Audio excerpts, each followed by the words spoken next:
দেখেন দেখেন ভাই, ওই যে হাসনাত আব্দুল্লাহ বাগের বাচ্চা, দেখেন সংসদে কি বলতেছে, একটু লক্ষ্য করেন। এরকম এমপি হলে পরে এলাকার মানুষ ভোট দিয়ে তৃপ্তি পায়। দেখেন তাদের অনুসারী হচ্ছে নিয়মটা চলে।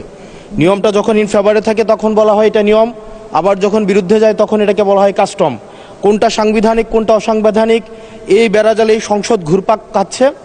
এর মাঝখানে যেহেতু দেবিদ্বার থেকে মানুষ আস্থা রেখে 1,72,000 মানুষ ভোট দিয়ে এই সংসদে পাঠিয়েছে, তাদের পক্ষে 1 মিনিট 18 সেকেন্ড কথা বলছি।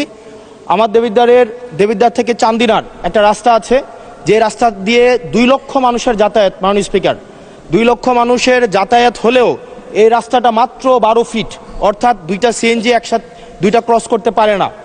আমাদের ওখানে 11টা ইউনিয়নের মধ্য দিয়ে রাস্তাটা গিয়েছে।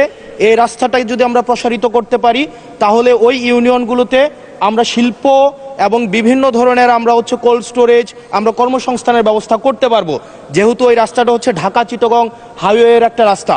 এবং এই রাস্তাটা যদি আমরা প্রশস্ত করতে পারি তাহলে আমাদের কুমিল্লা থেকে, আমাদের ঢাকা থেকে যে সিলেটের যে যাতায়াত, সেই যাতায়াত হচ্ছে আমাদের 40 কিলোমিটারের মতো কমে যাবে। মাননীয় স্পিকার, সার্বিক দিক বিবেচনায় কর্মসংস্থান বৃদ্ধি এবং যোগাযোগ হচ্ছে আমাদের 40 কিলোমিটার কমানোর জন্য আমাদের ঢাকা, আমাদের কুমিল্লা, আমাদের দেবিদ্বার থেকে চান্দিনার যে রাস্তাটা আছে সেটা 12 ফিট আছে, এটাকে প্রশস্ত করে এটাকে হাইওয়ে করার জন্য মাননীয় স্পিকার আপনার মাধ্যমে সংশ্লিষ্ট মন্ত্রণালয়কে অনুরোধ জানাচ্ছি।